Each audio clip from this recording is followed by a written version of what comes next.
Hey everybody, hello and welcome back to our channel Info Island.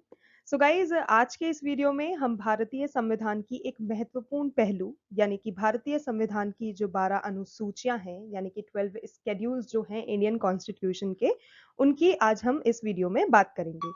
ये जो 12 अनुसूचियां हैं ये भारतीय संविधान के अध्यावधिक भाग आप कह सकते हैं, एक इंटीग्रल पार्ट है और विभिन्न विषयों पर विस्तृत जानकारी भी प्रदान करती हैं। तो गाइस चलिए जल्दी से बिना किसी देरी के इस वीडियो को शुरू करते हैं और इन अनुसूचियों को एक-एक करके जानते हैं कि क्या है ये 12 अनुसूचियां। और गाइस एक इम्पॉर्टेंट चीज ये है कि इस वीडियो में आपको एक बेहद इम्पॉर्टेंट हमने ट्रिक प्रोवाइड कराई है जिससे मात्र 10 सेकंड में आप ये सारी भारतीय संविधान की जितनी भी 12 अनुसूचियां हैं वो याद कर लेंगे। तो प्लीज वीडियो को स्किप नहीं करना है, एंड तक वीडियो को पूरा देखना है क्योंकि वीडियो के एंड में आपको ये बोनस मिलने वाला है जिससे कि आपको ये 12 अनुसूचियां सिर्फ 10 सेकंड में याद हो जाएंगी। तो चलिए जानते हैं इन अनुसूचियों के बारे में। तो गाइस भारत के मूल संविधान में मूलत रूप से जो 8 अनुसूचियां थी, मतलब पहले जो थी सिर्फ 8 अनुसूचियां थी, लेकिन वर्तमान में भारतीय संविधान में 12 अनुसूचियां हैं। तो पहले 8 थी और अब 12 अनुसूचियां हैं।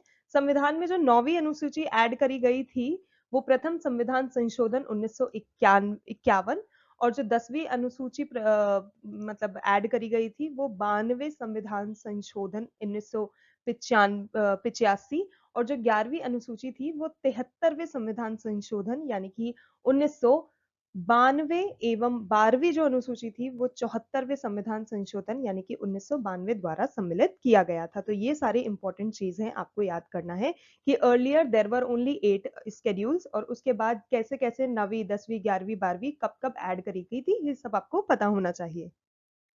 उसके बाद अगर आपसे पूछा जाता है कि अनुसूची का मतलब क्या होता है, आई मीन जो लोग नहीं जानते कि ये स्केड्यूल्स ऑफ इंडियन कॉन्स्टिट्यूशन होते क्या है, तो गाइज इसका जो अर्थ है वो विशेष रूप से एक इंपॉर्टेंट लिस्ट है। These are nothing but the important list जो कि संविधान में प्रयुक्त की गई हैं।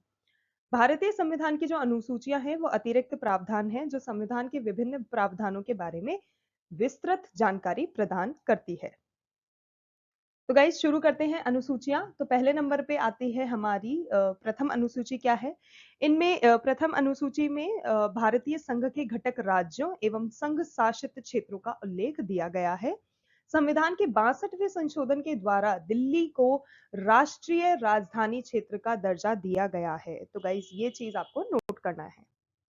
द्वितीय अनुसूची क्या है? इसमें भारत राज्य व्यवस्था के विभिन्न पदाधिकारियों यानी कि राष्ट्रपति, राज्यपाल, लोकसभा के अध्यक्ष और उपाध्यक्ष, राज्यसभा के सभापति एवं उपसभापति, विधानसभा के अध्यक्ष और उपाध्यक्ष आदि इन सबको प्राप्त होने वाला जो वेतन है, पेंशन है, भत्ता है, उन सबका उल्लेख जो है वो द्वितीय अनुसूची में दिया गया है। आगे बात करते हैं तृतीय अनुसूची की। तो जो तृतीय अनुसूची है वो विभिन्न पदाधिकारियों यानी कि राष्ट्रपति, उपराष्ट्रपति, मंत्री, उच्चतम एवं उच्च न्यायालय के न्यायाधीशों द्वारा पद ग्रहण के समय, तो ये लोग जब अपॉइंट किए जाते हैं, ये लोग जब अपना पोजीशन ग्रहण करते हैं तो उस समय जो शपथ लेते हैं उसका जो उल्लेख है वो तृतीय अनुसूची में दिया गया है। अगला है चौथी अनुसूची। जो चौथी अनुसूची विभिन्न राज्यों तथा संघीय क्षेत्रों की राज्यसभा में प्रतिनिधित्व का जो विवरण है वो इस अनुसूची में दिया गया है। आगे बात करते हैं पांचवी अनुसूची। तो पांचवी अनुसूची विभिन्न अनुसूचित क्षेत्रों और अनुसूचित जनजाति के प्रशासन और नियंत्रण के बारे में उल्लेख करती है।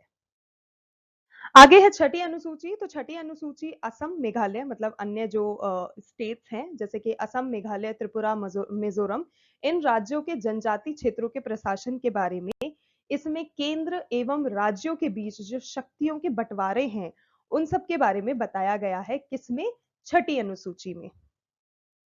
आगे बात करते हैं सातवीं अनुसूची। तो गाइस जो सातवीं अनुसूची है उसमें बेसिकली 3 प्रकार की सूचियों के बारे में बताया गया है, जिसमें पहला है संघ सूची, राज्य सूची, दूसरा है राज्य सूची, तीसरा है समवर्ती सूची। तो संघ सूची में क्या है? इस सूची में दिए गए विषय पर केंद्र सरकार कानून बनाती है। दूसरा है राज्य सूची। इस सूची में दिए गए विषय पर राज्य सरकार कानून बनाती है। राष्ट्रीय हित से संबंधित होने पर केंद्र सरकार भी कानून बना सकती है। तो गाइस राज्य सरकार तो बनाती ही बनाती है, उसके साथ साथ केंद्र सरकार भी कानून बना सकती है। समवर्ती सूची में क्या है, इसके अंतर्गत दिए गए विषय पर केंद्र जो है एवं राज्य जो है दोनों ही सरकारें कानून बना सकती हैं, परंतु कानून के विषय समान होने पर केंद्र सरकार द्वारा बनाया गया कानून ही मान्य होता है। तो दोनों बना सकती हैं, केंद्र भी बना सकती है, राज्य भी बना सकती है, लेकिन कानून के विषय समान होने पर जो केंद्र सरकार का जो बनाया गया कानून होगा वही मान्य होगा। अगला है 8वीं अनुसूची। तो गाइस 8वीं अनुसूची में भारत की जो 22 भाषाएं हैं उनका उल्लेख किया गया है। मूल रूप से 8वीं अनुसूची में 14 भाषाएं बताई गई थी। अगला आता है 9वीं अनुसूची। 9वीं अनुसूची के अंतर्गत राज्य द्वारा संपत्ति के अधिग्रहण की विधियों का उल्लेख किया गया है। 9वीं जो अनुसूची है उसमें सम्मिलित विषयों को न्यायालय में चुनौती नहीं दी जा सकती है। और गाइज नोट कीजिएगा, जैसे कि मैंने आपको वीडियो के शुरू में भी बताया था कि संविधान में जो 9वीं अनुसूची थी वो प्रथम संविधान संशोधन अधिनियम 1951 के द्वारा जोड़ी गई थी। तो गाइज ये इंपॉर्टेंट फैक्ट है, ध्यान में रखना है। आगे बात करते हैं 10वीं अनुसूची की। तो 10वीं अनुसूची में दल बदल से संबंधित प्रावधानों का उल्लेख दिया गया है। और अगेन जो 10वीं अनुसूची है वो संविधान में 92 संशोधन यानी कि 1985 में जोड़ी गई थी। आगे बात करते हैं 11वीं अनुसूची की। तो गाइस जो 11वीं अनुसूची है इसमें पंचायती राज संस्थाओं यानी कि जो पंचायत है उससे रिलेटेड जो कार्य करने के विषय होते हैं उनका उल्लेख दिया गया है। और जो 11वीं अनुसूची है वो संविधान में 73वें संवैधानिक संशोधन 1993 के द्वारा जोड़ी गई थी।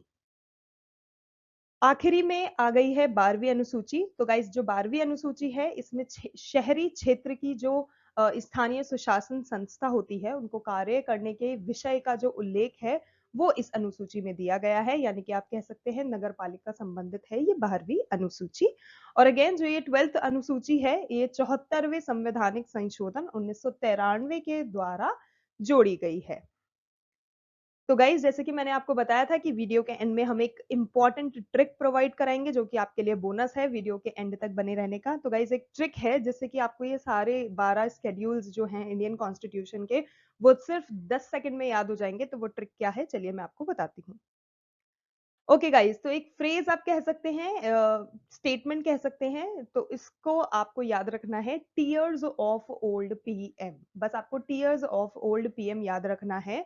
और टीयर्स ऑफ ओल्ड पीएम याद रखते ही आपको ये जो 12 अनुसूचियां हैं ये याद हो जाएंगी, जहां पर टी का मतलब है टेरिटोरीज, ई का मतलब है ई मॉन्यूमेंट्स, ए का मतलब है एफर्मेशन, आर का मतलब है राज्यसभा, एस का मतलब है स्केड्यूल्ड एरियाज, ओ का मतलब है अदर स्केड्यूल्ड एरियाज, एफ का मतलब है फेडरल प्रोविजंस, ओ का मतलब है ऑफिशियल लैंग्वेजेस, एल का मतलब है लैंड रिफॉर्म्स, डी का मतलब है डिफेक्शन, पी का मतलब है पंचायत और एम का मतलब है म्यूनिसिपैलिटी। तो गाइस बस आपको टीयर्स ऑफ ओल्ड पीएम याद करना है और आपको ये 12 की 12 अनुसूचियां याद हो जाएंगी।